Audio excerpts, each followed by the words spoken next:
¿Cuánto tiempo puedes sobrevivir cuando tu propio comandante te va a abandonar en 48 horas? Los marines americanos están a punto de descubrirlo. Agosto de 1942. 75 barcos. 17.000 hombres. Una isla sin nombre. El ensayo fue tan desastroso que MacArthur pidió cancelar la operación completa. Pero ahora ya es tarde para echarse atrás. Y hay un problema, nadie sabe cómo hacer un desembarco anfibio. Literalmente nadie. La última vez fue en 1898. Peor aún, están a punto de enfrentarse a un enemigo que prefiere morir antes que rendirse. Mientras tanto, a miles de kilómetros, el hombre que planeó Pearl Harbor observa con terror. Porque, él sabe algo que nadie más sabe, Japón no puede ganar esta guerra. Y Guadalcanal lo va a demostrar. Esta es la historia de la primera ofensiva americana. Y del desastre naval que nadie vio venir. Si te gustan este tipo de historias, suscríbete y dale a la campanita para que no te pierdas nada, es totalmente gratuito y subo contenido todos los días. Y ahora sigamos. 5 de enero de 1942.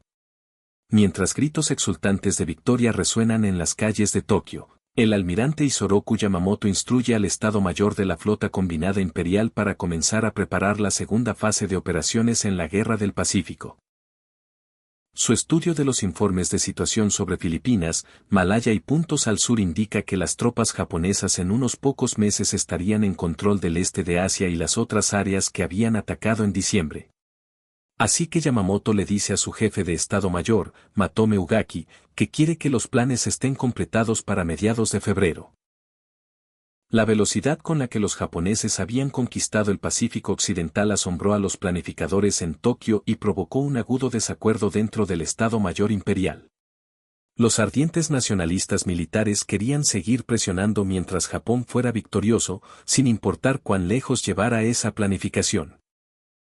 Otro grupo, representado por el almirante Yamamoto, había sido menos entusiasta sobre la apertura de guerra con Estados Unidos y Gran Bretaña, y se preocupaba por el futuro.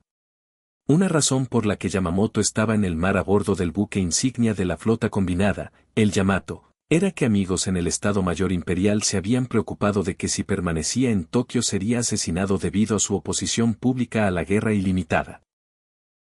Incluso ahora, sus opiniones no eran secretas para quienes lo rodeaban. Su jefe de Estado Mayor, el almirante Ugaki, escribió en su diario sobre la necesidad de una estadística con visión de futuro tras este primer mes de gloriosa victoria. Esas eran palabras que Yamamoto usaba a menudo al advertir que Japón no podía hacer la guerra a las potencias occidentales y esperar ganar a largo plazo. La crítica abierta de Yamamoto a los políticos estaba dirigida al príncipe Konoe y otros que no parecían saber qué tipo de guerra debía librar Japón en el Pacífico.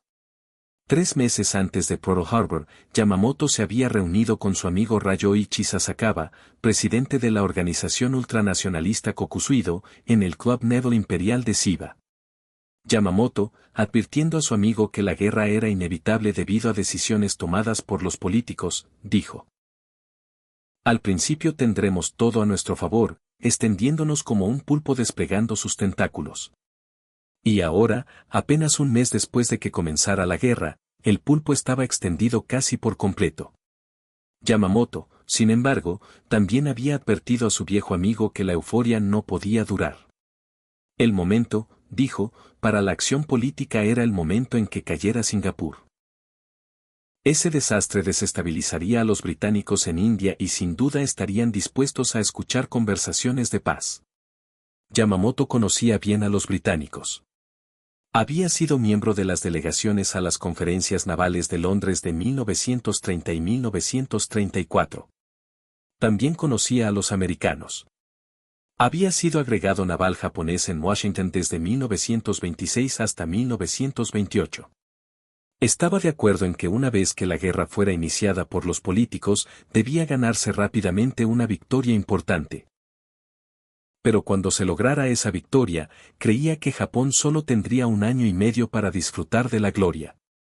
Debemos conseguir un acuerdo de paz para entonces, le dijo a Sasakawa, y esperaba que este viejo amigo llevara el mensaje entre los líderes políticos de derecha que estaban en el poder. El 5 de enero, la victoria parecía estar al alcance de la mano. La flota de acorazados americana había sido puesta fuera de acción en Pearl Harbor el 7 de diciembre. Los acorazados británicos Repulse y Prince of Wales habían sido hundidos frente a la costa malaya. En Filipinas, Manila y la base naval estadounidense en Cavite habían sido capturadas. Los británicos se habían rendido en Hong Kong. Las fuerzas japonesas estaban en camino a nuevos desembarcos en las Indias Orientales holandesas, en Rabaul en Nueva Irlanda, en Ambon y en las Islas Salomón. Sin embargo, el ataque a Pearl Harbor no había logrado todo lo que Yamamoto había esperado. La destrucción de los elementos principales de la flota de Estados Unidos. Los portaaviones, que habían estado en el mar, permanecían intactos y representaban una amenaza constante. Lo que se necesitaba era un logro espectacular, y Yamamoto no esperaba la caída de Singapur durante 5 o 6 meses. Llegó el 15 de febrero. Creía que si iba a lograr su objetivo de preparar el escenario para la negociación, debía moverse en otra dirección. Pero la pregunta ante sus planificadores era: ¿dónde atacar ahora? El ejército vetó la sugerencia de Yamamoto de un ataque a la Unión Soviética. Tal guerra se libraría casi completamente en tierra, y el ejército estaba fuertemente ocupado en China y el sudeste asiático. Así que se ofrecieron 3 ideas.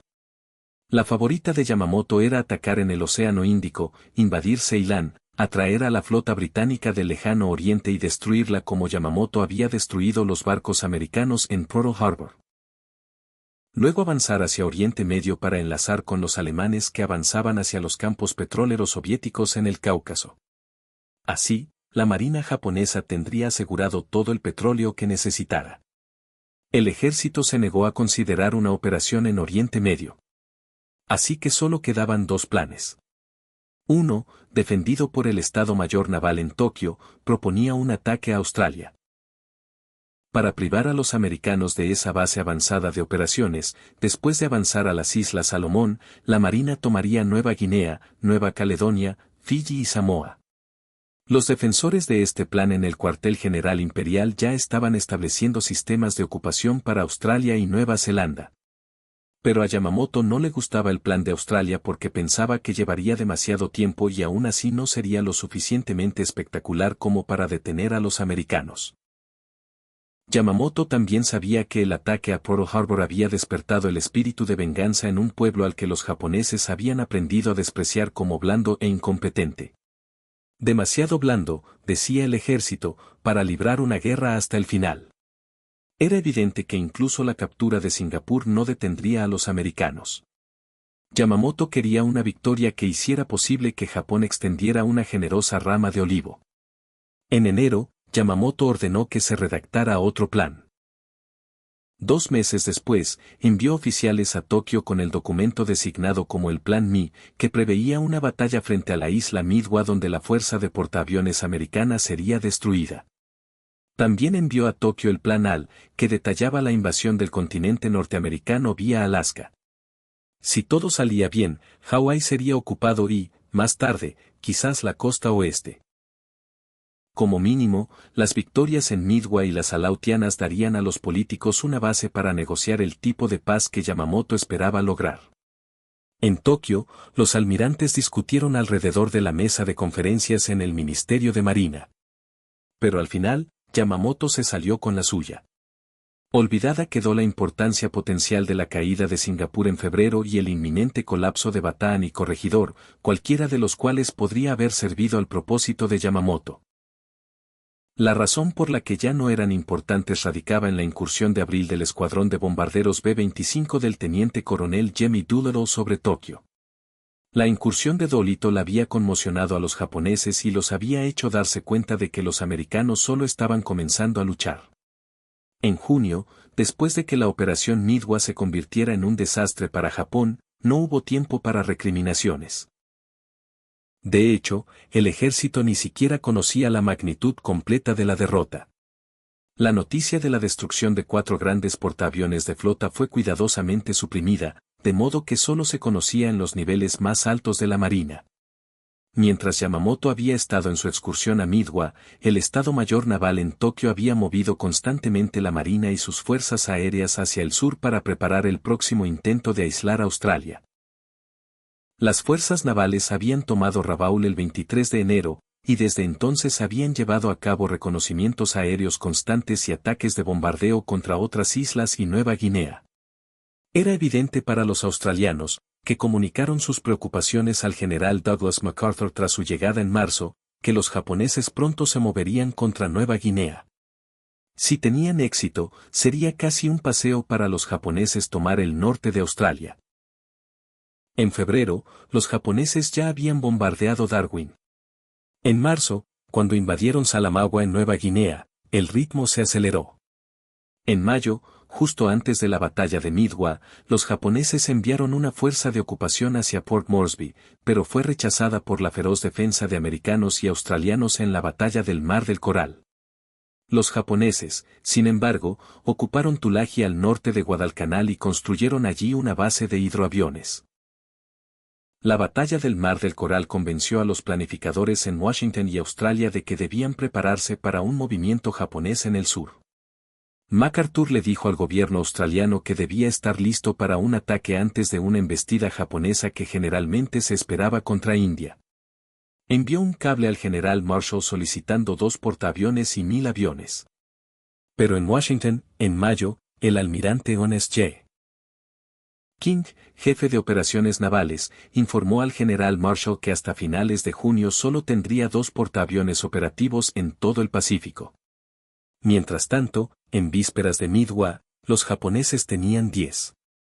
Y el comandante de la flota del Pacífico, Chester W. Nimitz, ya había dado aviso anticipado sobre el gran movimiento que esperaba que hicieran los japoneses, que resultó ser la batalla de Midwa. Mientras los eventos seguían su curso en Midwa, los japoneses estaban estableciendo sus fuerzas en el área de Nueva Guinea y la Salomón.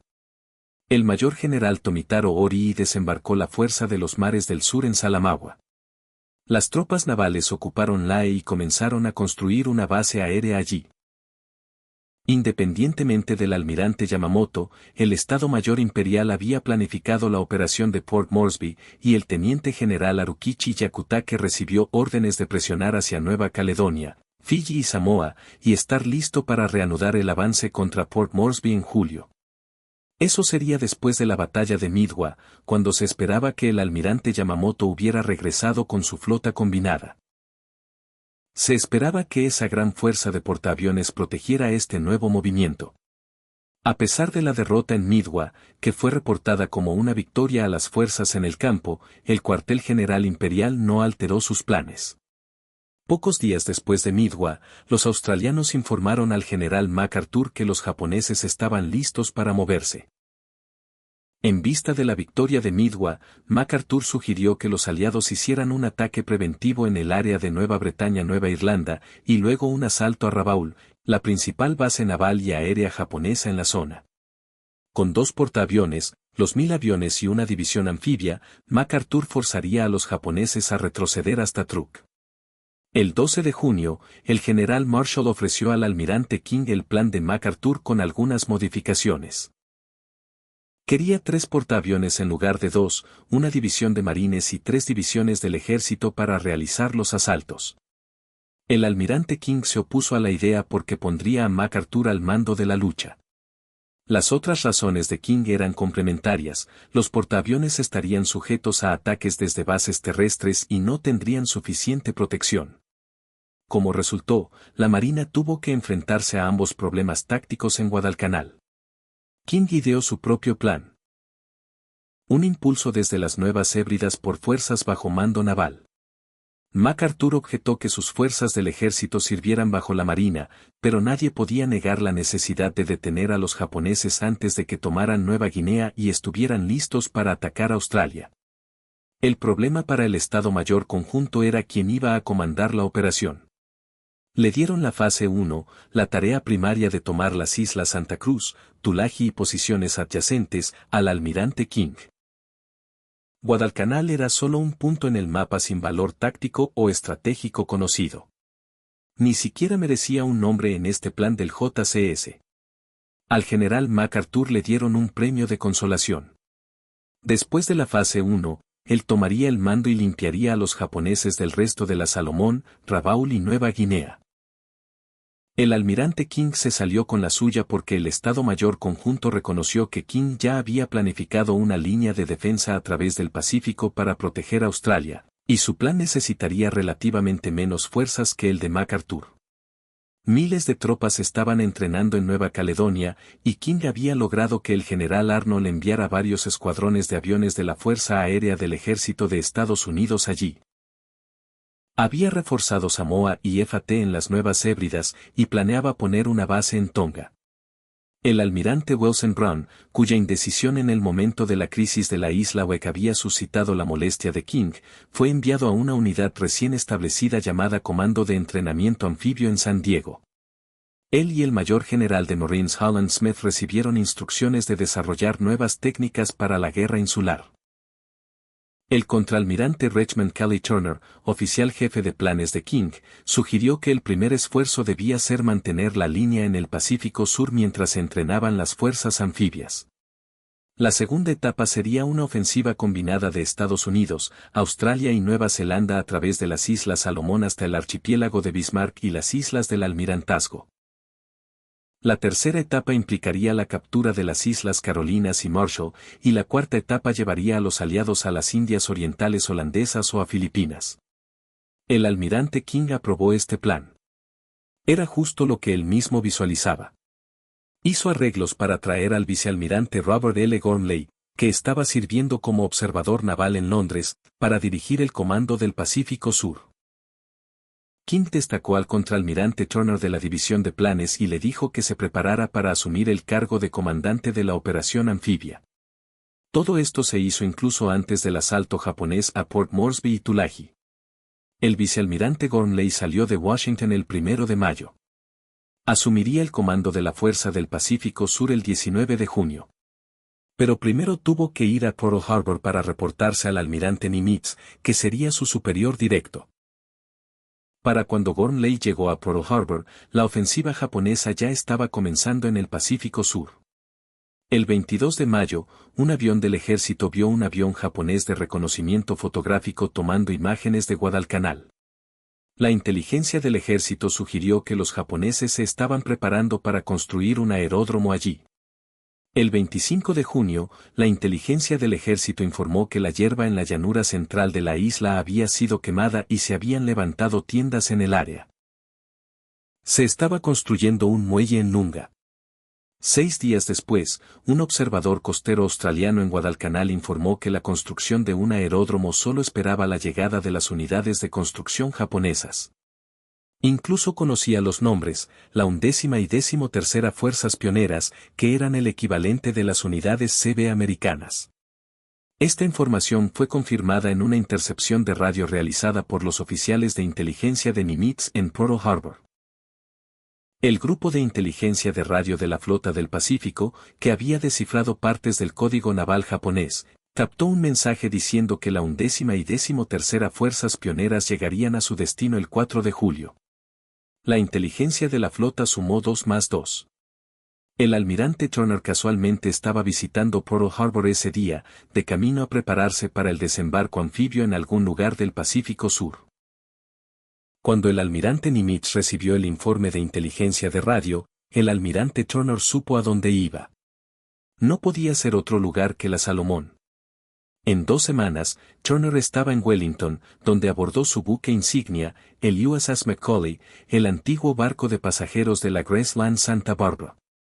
Su tarea era entrenar toda una fuerza de tarea anfibia en un mes.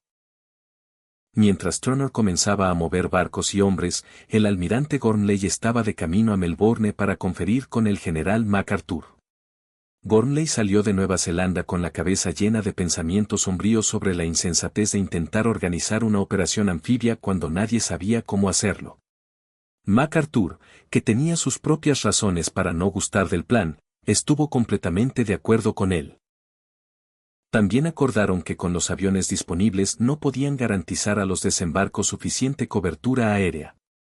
Después de todo, Esta reunión ocurrió el 18 de julio, y los desembarcos debían realizarse en 3 semanas. Enviaron un despacho a Washington recomendando que la operación se aplazara. Pero King no estaba contento con ese mensaje.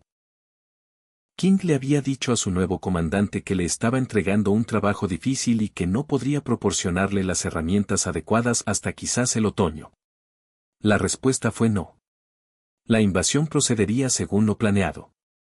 Ahora bien, Gormley había salido de Washington convencido de que Estados Unidos no estaba listo para una acción agresiva en el Pacífico Sur. Su pesimismo aumentó cuando intentó, sin éxito, que le enviaran CB y otras unidades inmediatamente a Nueva Zelanda. Desde el principio, el plan de invasión de Guadalcanal fue notable por sus fallas de inteligencia. Todos los comandos involucrados sabían que se avecinaba una operación, particularmente después del 10 de julio, cuando el almirante Nimitz envió al almirante Gormley sus órdenes de operación. La principal base aérea japonesa estaba ubicada en Rabaul. Los aviones de esos campos podían detenerse en Guadalcanal, repostar y luego bombardear Australia. No había duda de que podían asestar un golpe mortal a la acumulación aliada. Pero el 10 de julio, los servicios de inteligencia aliados que informaban a King contenían solo un comentario casual sobre la construcción de un aeródromo en Guadalcanal. Unos días después, un informe ubicó el campo en el lado equivocado de la isla. Para fines de julio, los japoneses habían completado el aeródromo.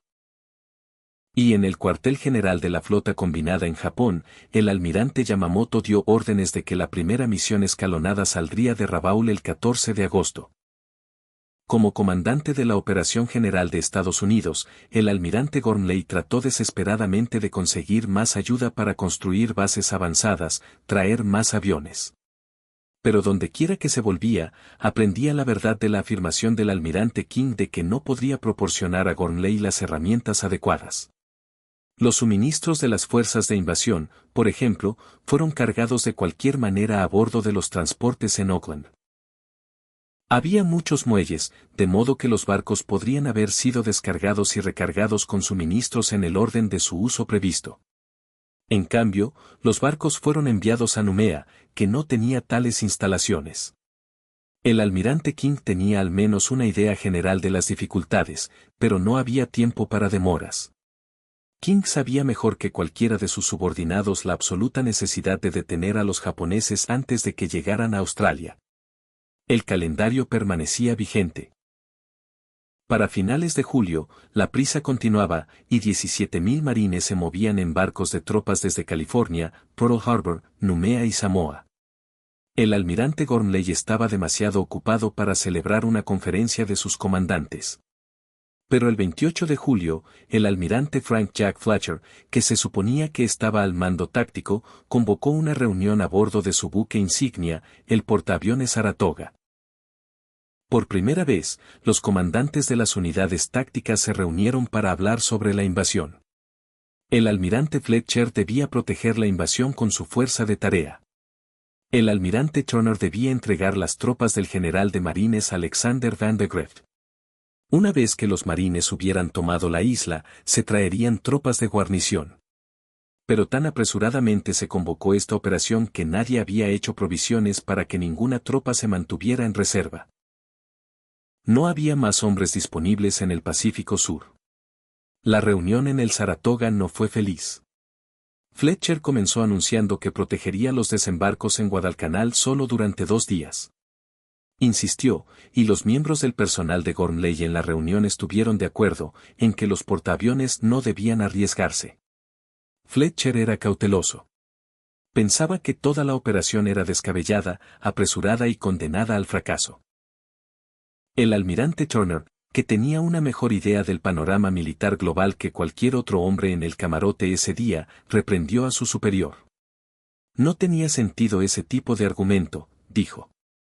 La decisión había sido tomada de arriesgar todo. Era su trabajo cumplir órdenes. Fletcher debería haber sabido todo eso después del Mar del Coral. El almirante King había estado tan descontento con la constante evasión de acción de Fletcher que había insistido en que el almirante Nimitz determinara la condición del espíritu de lucha de Fletcher. Nimitz era un hombre bondadoso y le gustaba Fletcher. Le había dado al comandante del portaaviones una charla de ánimo. Luego, cuando se ganó la batalla de Midway, Fletcher, que estaba al mando allí, difícilmente podía ser criticado. Pero en vísperas de la primera operación ofensiva americana, advertir a las tropas y a los hombres de los barcos de apoyo que iba a abandonarlos en 48 horas era un comienzo de lo más poco propicio. El ensayo para la invasión de Guadalcanal se realizó el 28 de julio y duró 3 días. La escena fue la isla Coro, cerca de Fiji. Solo un tercio de las tropas asignadas lograron desembarcar y cuando lo hicieron, no sabían qué hacer. El general Van de Grift consideró la maniobra como un completo fracaso. Pero no había tiempo ni siquiera para cuestionar. El 31 de julio, los marines estaban de regreso a bordo de los transportes, dirigiéndose a Guadalcanal. La tarde del 6 de agosto, mientras la fuerza de tarea de 75 barcos se acercaba a la Salomón, el almirante Fletcher se separó nerviosamente con sus portaaviones.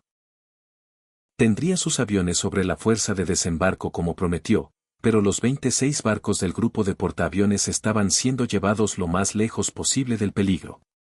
Si la inteligencia americana era tan defectuosa como para permitir la acumulación japonesa del aeródromo en Guadalcanal, la inteligencia japonesa era aún más defectuosa. Porque mientras la flota de invasión estadounidense se concentraba en el Pacífico Sur, los japoneses no tenían ni idea de un ataque inminente.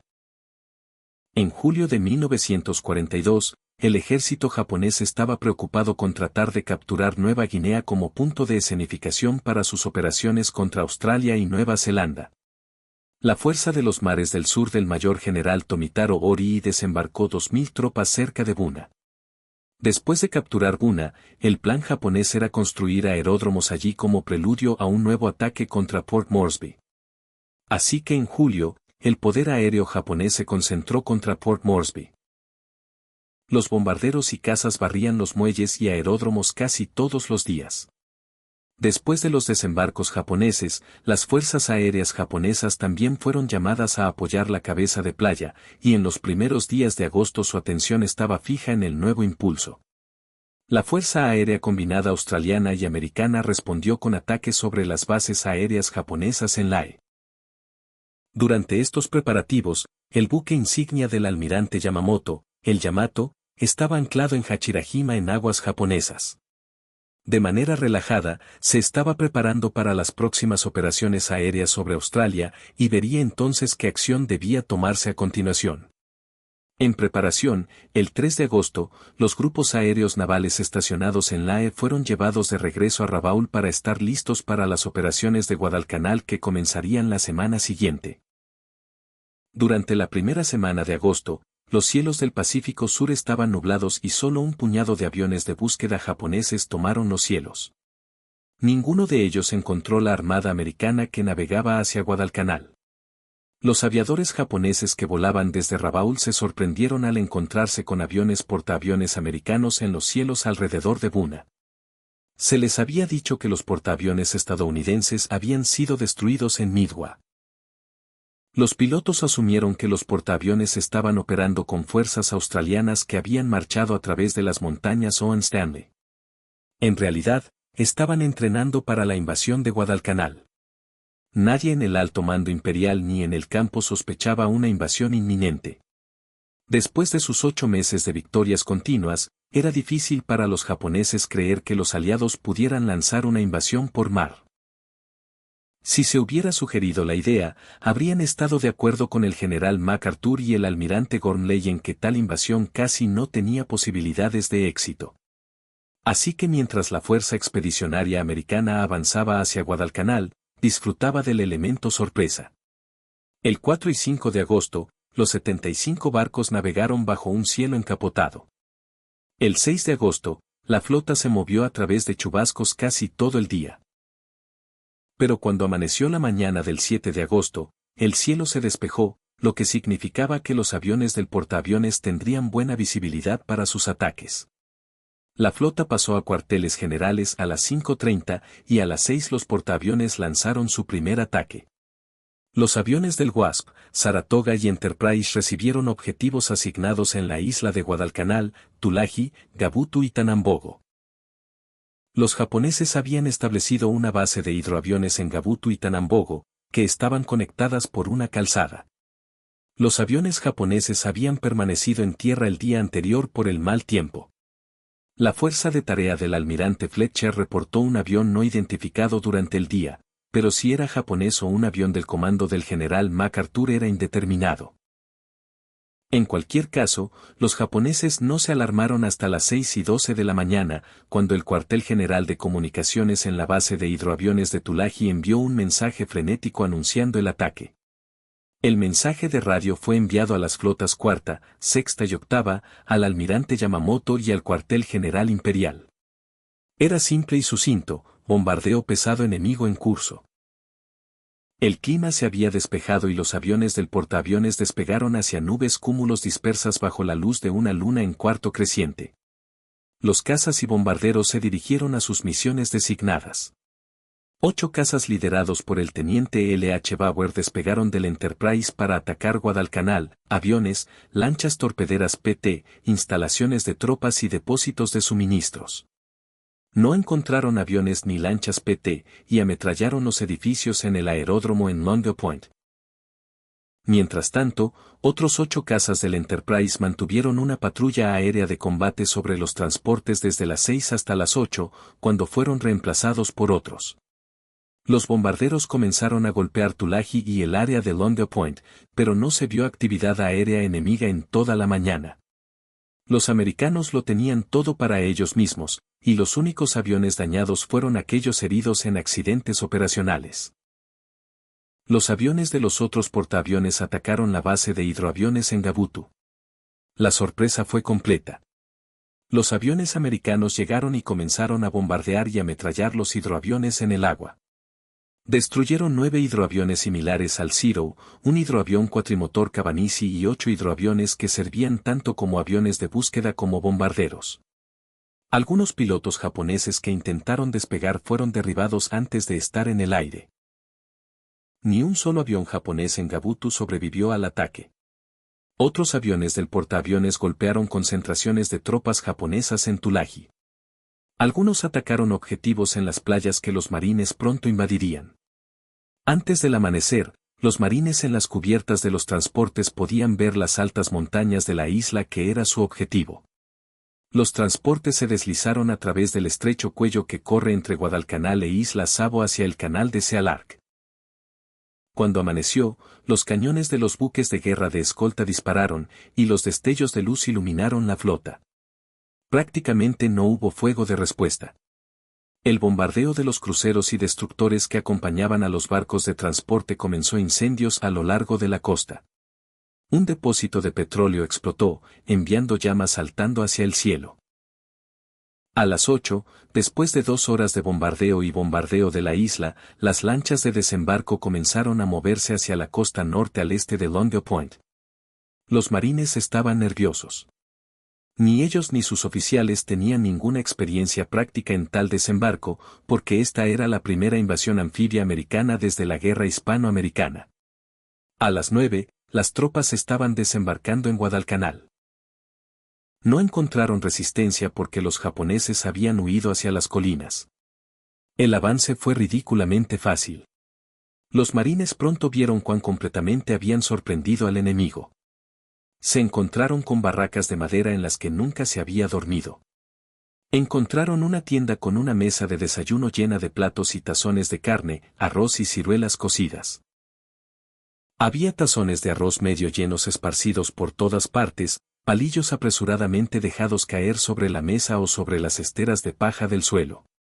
Las propias tiendas contaban porque los japoneses se habían ido tan rápidamente. Estaban desgarradas por metralla y algunas estaban aplastadas por el bombardeo de los buques navales antes del desembarco.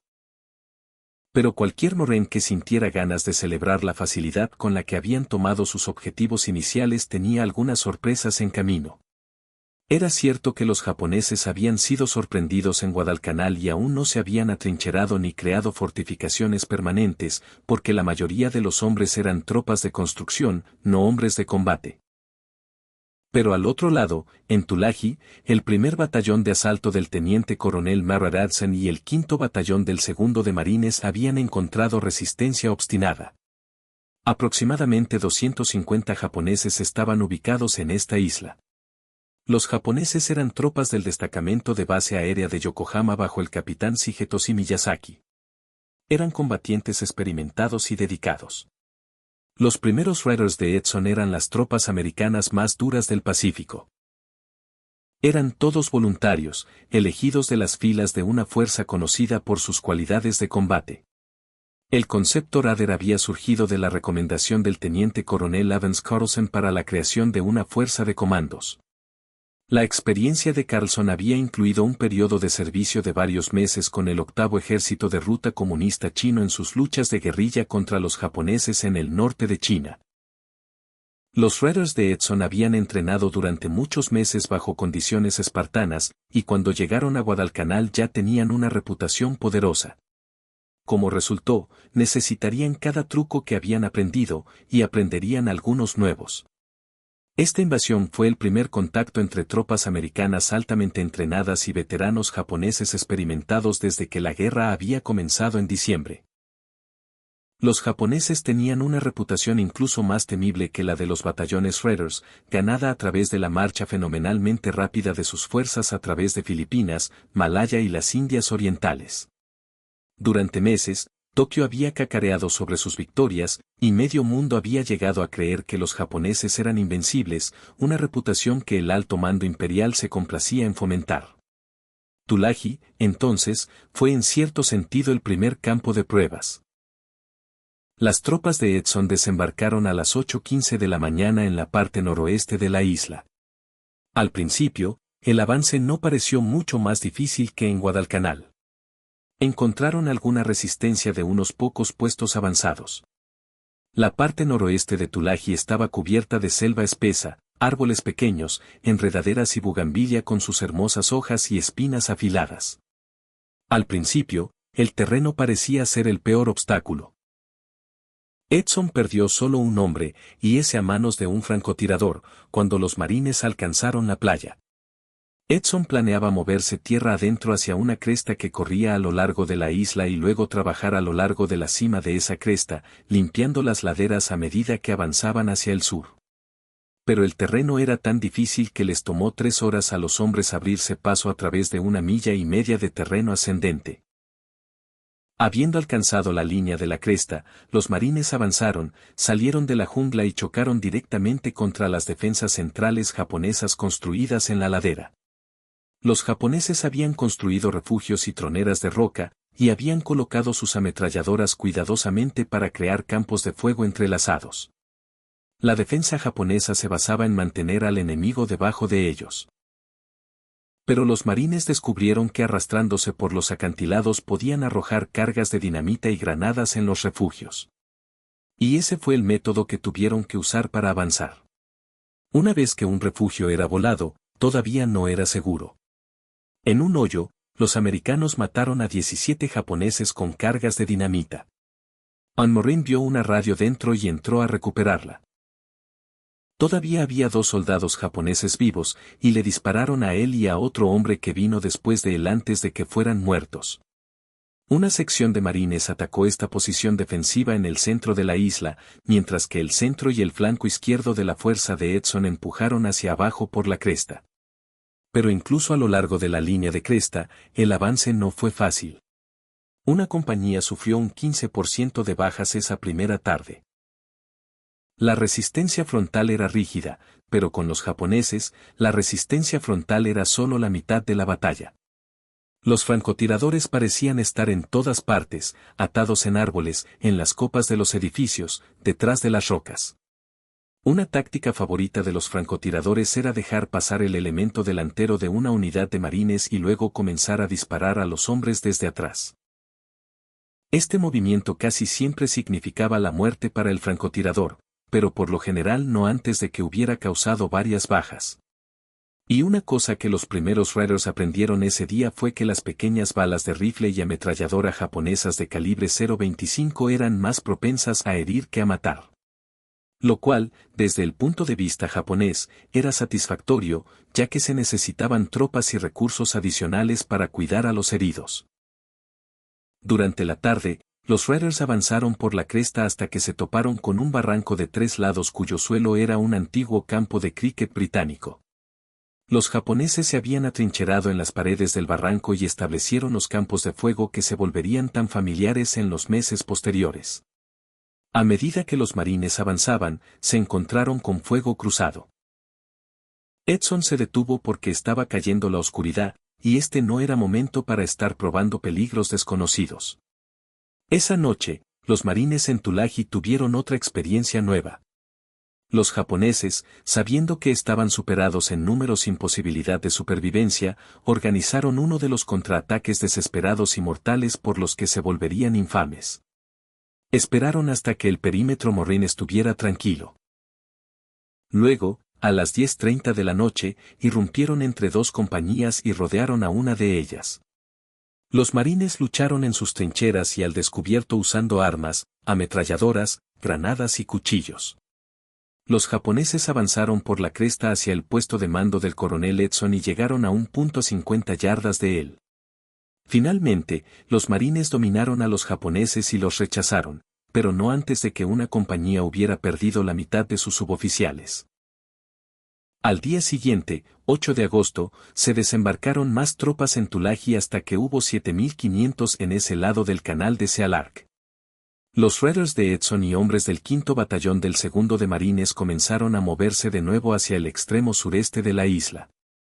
Uno por uno, atacaron las posiciones de ametralladoras atrincheradas en los lados empinados del antiguo campo de cricket.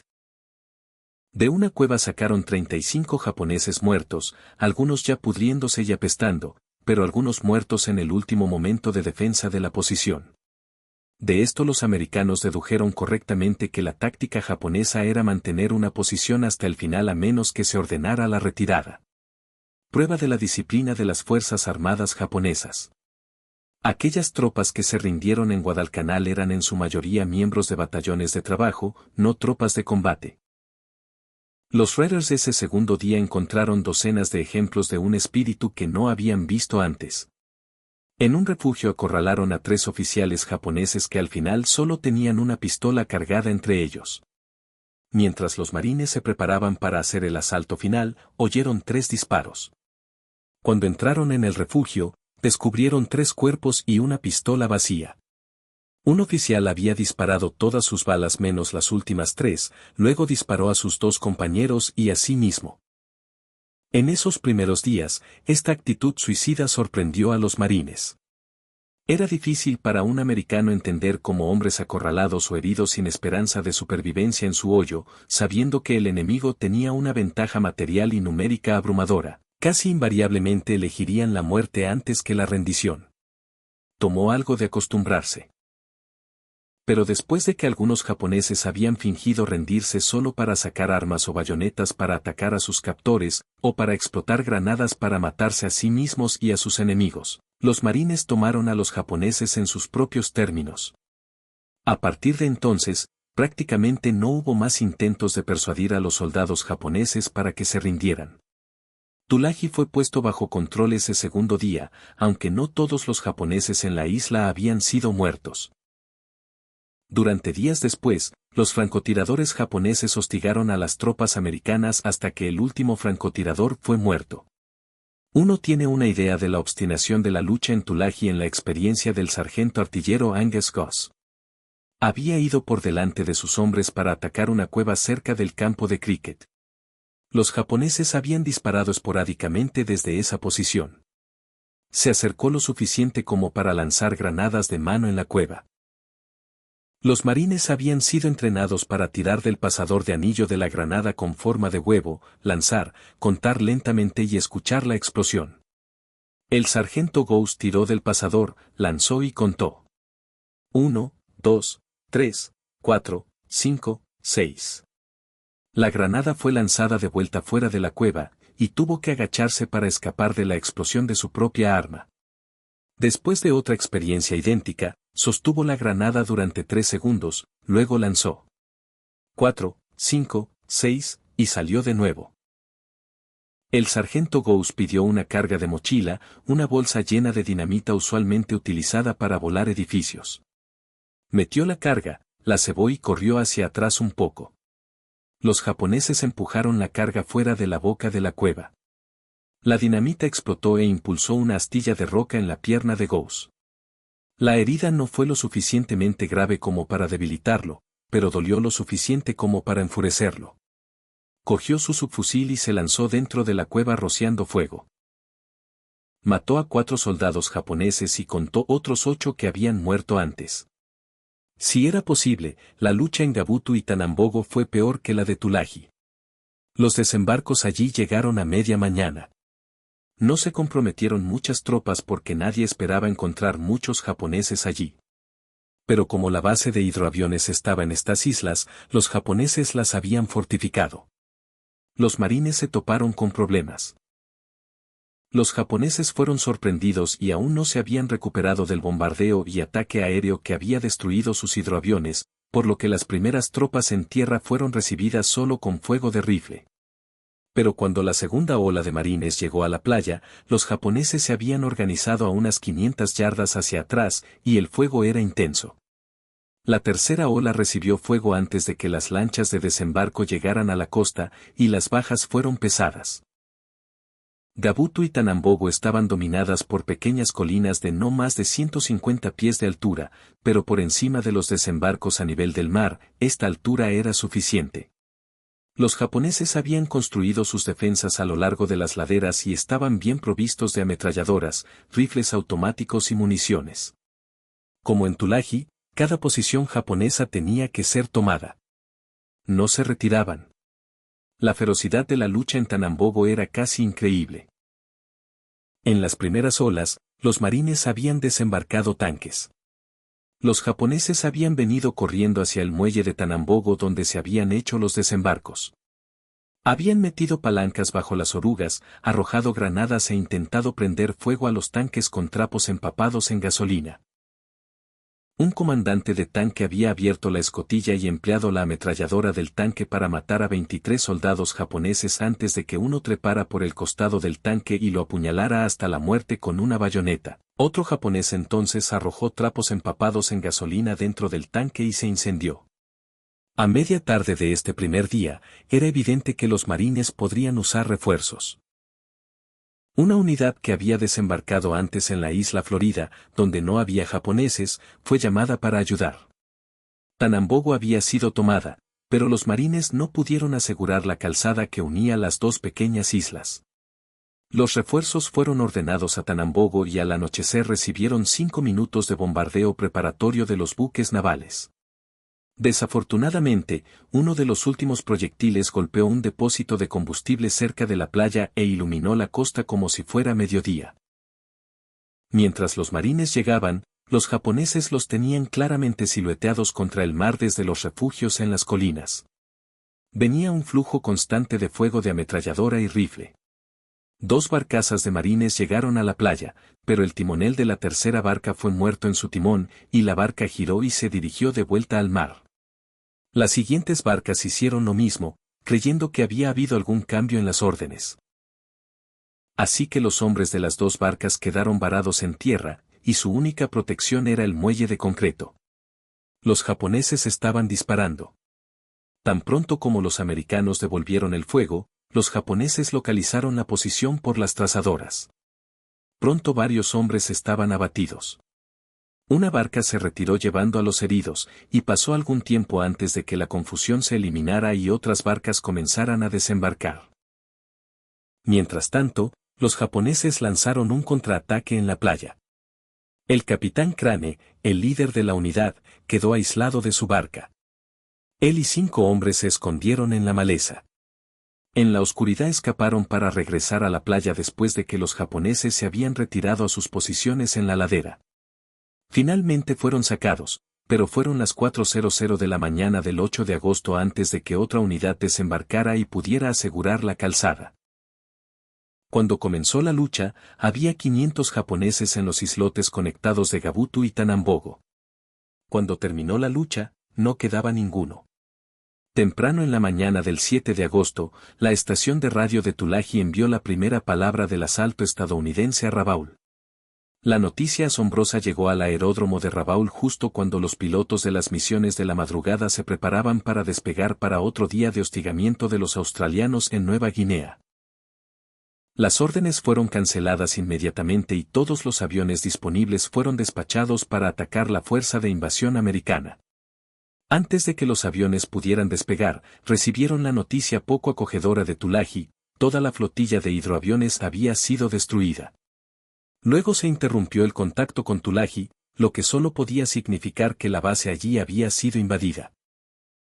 A las 8:30 de la mañana, un vuelo de 27 bombarderos bimotores Betty despegó de Rabaul. Habían sido cargados para el ataque contra las fuerzas australianas en Nueva Guinea, así que llevaban bombas en lugar de torpedos. 18 cazas los acompañaban mientras subían a 13.000 pies, volaron al este hacia la isla Buca y giraron al sur a lo largo de la costa de Bougainville. Fueron detectados por 4 aviones del Enterprise justo después de la 1 de la tarde. Los cazas del Enterprise volaban a 18.000 pies cuando allá abajo avistaron la gran formación de bombarderos Betty escoltados por los Heroes justo encima. Justo sobre la isla Florida, los F-4F atacaron. El teniente VP de POIX derribó un bombardero. Otros 4 comenzaron a humear y fueron listados como probables. Pero después de esta carrera inicial, los Heroes se unieron a la pelea y los F-4F se retiraron para refugiarse en la cobertura de nubes, como se les había instruido hacer. Habían sido duramente golpeados. Uno de los F-4F había sido derribado y el avión del teniente de POIX estaba tan mal que tuvo que hacer un aterrizaje de emergencia en el Wasp. El teniente G. Gren lideró otro vuelo de 6 cazas del Enterprise y encontraron al enemigo frente a la isla Santa Isabel. Los Heroes llegaron rápido. 10 de ellos atacaron a 3 de los cazas. Los 3 F-4F fueron derribados. Los otros 3 cazas americanos atacaron a los bombarderos. El alférez RN dice que derribó un Betty. El primer derribo de un Zero fue hecho por el electricista de radio TWW Rhodes. Pero los Heroes vinieron tras ellos en fuerza, y los F-4F se metieron en las nubes para esconderse. Había 10 Heroes persiguiéndolos en 2 formaciones, y llegaron observando la regla japonesa: nunca pierdas de vista a tu compañero de ala.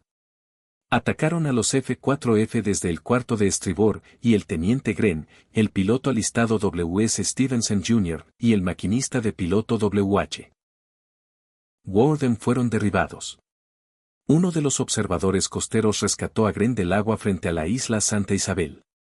Un observador costero de Guadalcanal envió una canoa para rescatar a Warden de esa misma isla, pero Stevenson no fue encontrado.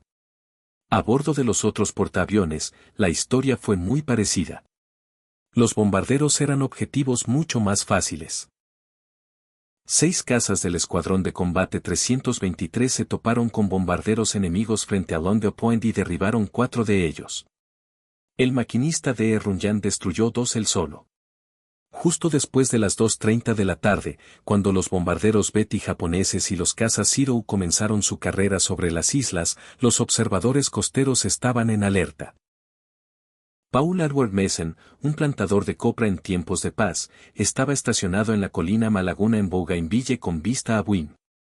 A las 9 de la mañana envió un mensaje de que 24 bombarderos japoneses se dirigían hacia Guadalcanal. Todavía estaban a 400 millas o 2 horas y cuarto del objetivo cuando se transmitió ese mensaje. Ese mensaje de regreso desde Pearl Harbor llegó a la flota de invasión con tiempo de sobra para los preparativos. La reacción del crucero australiano Mas Canberra fue típica. Cuando llegó la palabra, el contramaestre del buque transmitió el mensaje: el barco será atacado al mediodía por 24 bombarderos torpederos. Todo el personal cenará a las 11. Y los bombarderos torpederos llegaron justo a tiempo.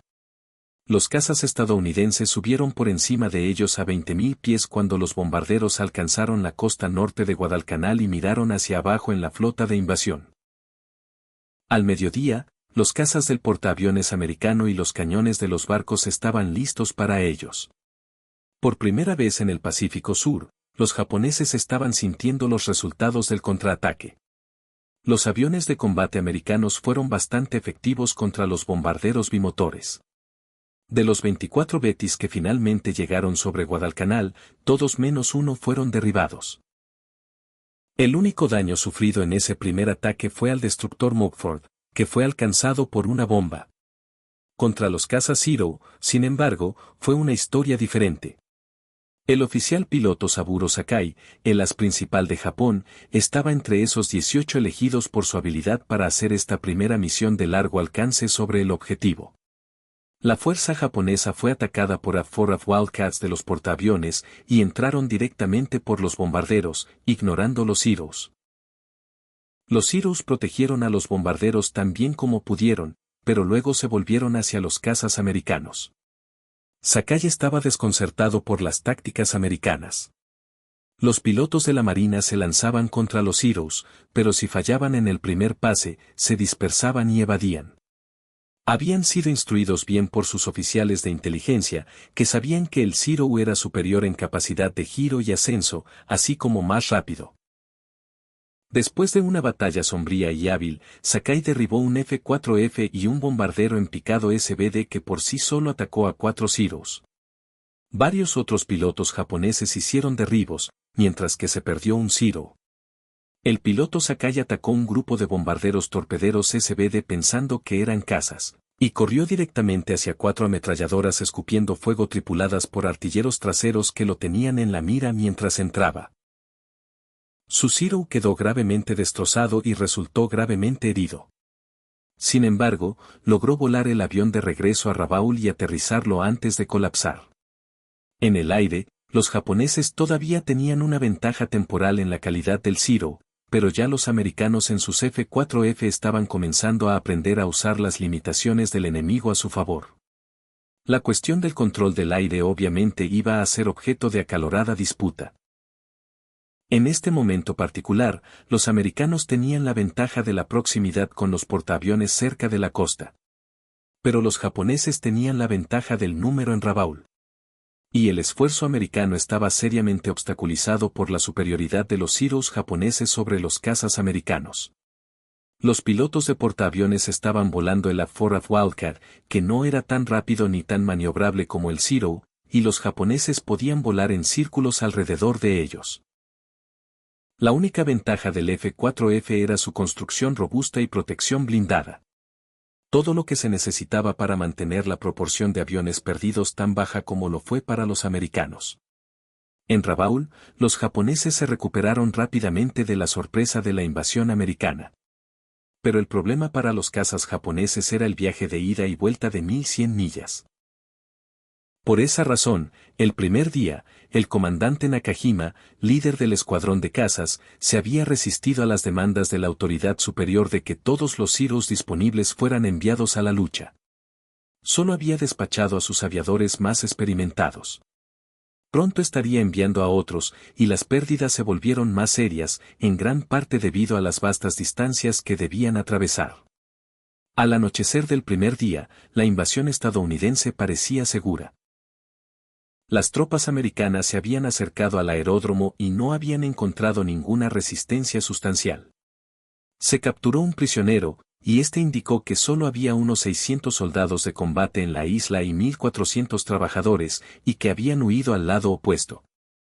El almirante Turner había trasladado 11.000 marines a tierra, y vastos montones de municiones, comida y otros suministros llenaban las playas.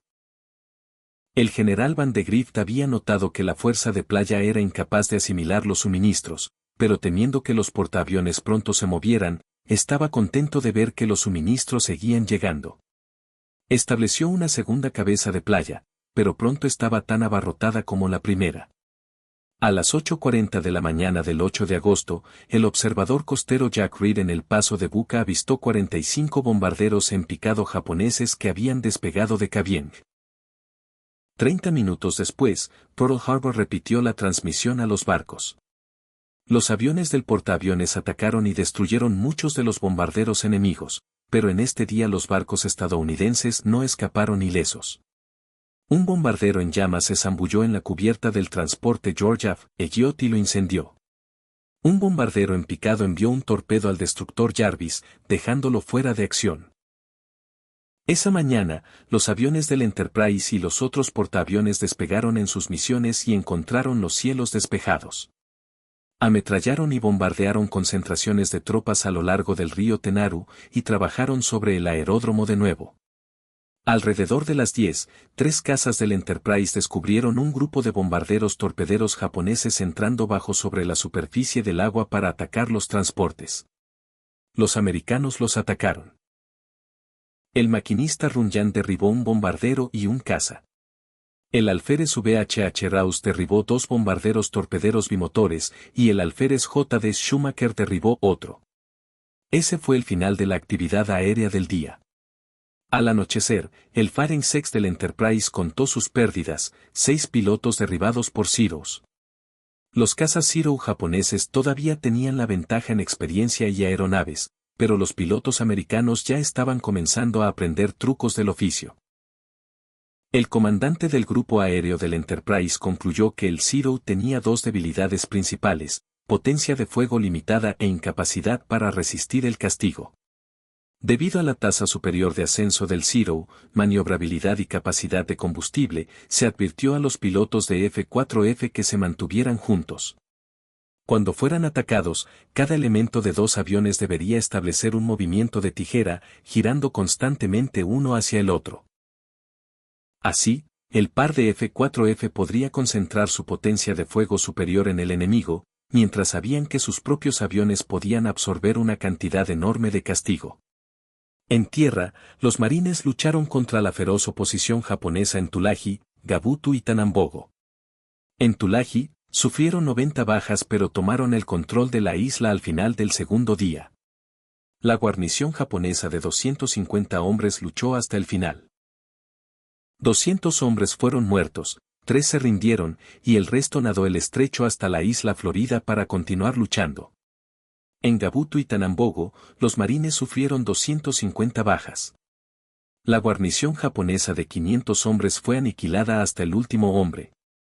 La ferocidad de esta lucha en Tulagi estaba en marcado contraste con el fácil avance de los marines en Guadalcanal. Allí, en la mañana del 8 de agosto, los marines llegaron al borde del aeropuerto que nombrarían Campo Henderson, en honor a un aviador muerto en Midway. Estaban comenzando a desarrollar un desprecio por el enemigo. Desearía que esos japoneses salieran y pelearan, dijo un marine dentro del oído de Richard Tragaskas, el corresponsal de International News Service que había acompañado la invasión. Todo lo que hacen es correr a la jungla. En la superficie, entonces, los marines no podían pedir una guerra más fina. Pero los oficiales estaban nerviosos esa segunda tarde. Era demasiado fácil. En el mar, los americanos aparentemente no tenían oposición tampoco. Unas pocas embarcaciones de patrulla japonesas, lanchas auxiliares y 1 o 2 transportes habían sido capturados frente a la costa, y habían sido destruidos en las primeras horas de la invasión mediante bombardeo y bombardeo. Solo en el aire los japoneses estaban dando a los americanos pausas. La mayoría de esas primeras olas de bombarderos fueron destruidas, pero el costo de enfrentarse a los Zeros fue de 21 de los 99 aviones del portaaviones del almirante Fletcher. Esa pérdida, no alta según los estándares operacionales, convenció a Fletcher de que su decisión de retirarse era sólida. A las 6 de esa tarde, Fletcher pidió al almirante Gormley que le permitiera retirar sus portaaviones. Se retiró antes de tener una respuesta. Cuando el almirante Turner interceptó el despacho de Fletcher, se dio cuenta de que la retirada del portaaviones lo dejaría sin ninguna cobertura aérea. El número de aviones japoneses podía esperarse que aumentara bruscamente a medida que el enemigo trajera más aviones a través de la cadena de islas.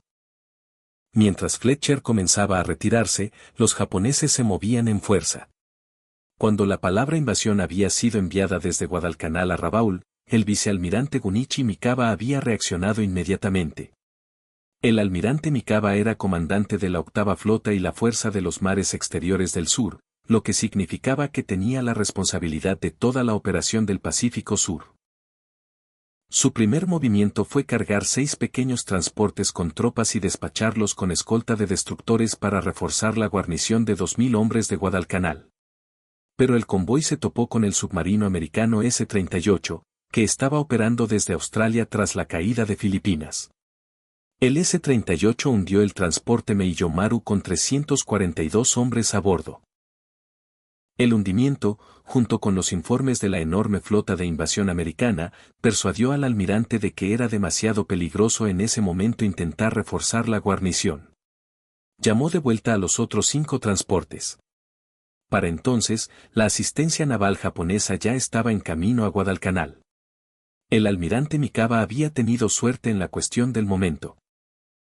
Temprano en la mañana del 7 de agosto, cuando la guarnición de Tulagi envió su último mensaje, 5 cruceros pesados salieron de Cavieng en la punta norte de Nueva Irlanda. 3 de ellos se dirigían al noreste hacia la isla Manus en el grupo del almirantazgo, y 2 se dirigían a Rabaul. El almirante Mikawa pronto ordenó que los 5 cruceros se apresuraran a Rabaul. Poco después del mediodía, el crucero Chokai, acompañado por un destructor, entró en el puerto de Sempsen. Los otros 4 cruceros esperaron en el canal de San Jorge entre Nueva Irlanda y Nueva Bretaña para que el Chokai se uniera a ellos. Cuando llegó tarde esa tarde, llevaba al propio almirante Mikawa y estaba acompañado por los cruceros ligeros Tenryu y Yubari.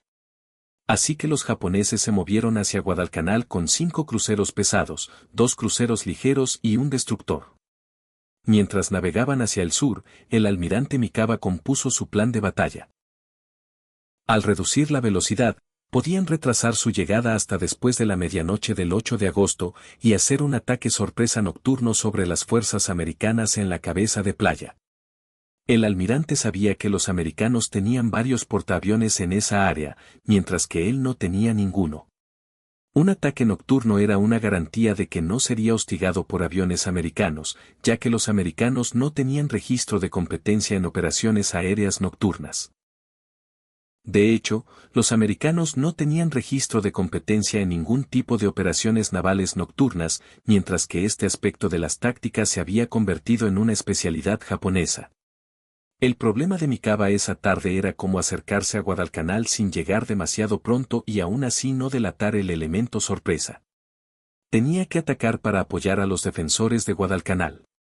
Pero si podía sorprender al enemigo, la efectividad sería enorme. El almirante no lo sabía en ese momento, pero la naturaleza del mando dividido, la inferioridad del sistema de inteligencia aérea americana y la falta de métodos de búsqueda claramente definidos jugarían todos directamente en sus manos. Para la inteligencia sobre los movimientos de barcos japoneses, los americanos en Guadalcanal tenían que depender de la búsqueda aérea y los informes de submarinos. Solo bajo las circunstancias más especiales los informes de los observadores costeros serían de mucha utilidad respecto a las operaciones de barcos navales. Temprano en el día, los cruceros fueron avistados por bombarderos B-17 del ejército de Estados Unidos mientras se movían hacia Rabaul. En la noche del 7 de agosto, la fuerza de Mikawa fue avistada por el S-38 justo cuando salía del canal de San Jorge. Esa noche, el comandante del S-38 informó el contacto a Brisbane. Pero esos 2 informes no recibieron mucho crédito por parte de los comandantes navales americanos porque Rabaul se había convertido en la base avanzada de la marina japonesa, y era bastante normal que los barcos entraran y salieran. Los americanos no vieron ninguna indicación de que los barcos en cuestión se dirigieran hacia Guadalcanal. El almirante Gormley era responsable de la coordinación de todos los elementos del ataque americano. Pero para asegurar búsquedas aéreas, tenía que depender de varias fuentes. Primero estaban los bombarderos B-17 de largo alcance de la Fuerza Aérea del Ejército Americano del general MacArthur y la Fuerza Aérea del Ejército Australiano, parte del comando de MacArthur, que operaban independientemente. Segundo era la Fuerza Aérea Naval basada en tierra del almirante McKen, que incluía varios lanchas auxiliares de hidroaviones y bombarderos de patrulla PBY. Los aviones del general MacArthur debían asumir la responsabilidad de la búsqueda de las islas Bismarck, concentrándose en la gran base naval y aérea en Rabaul. MC Cain debía vigilar los accesos del norte a la región, lo que significaba Truk y las Marshalls. Se suponía que los aviones del portaaviones del almirante Fletcher harían búsquedas de corto alcance, pero en realidad no hicieron ninguna en absoluto.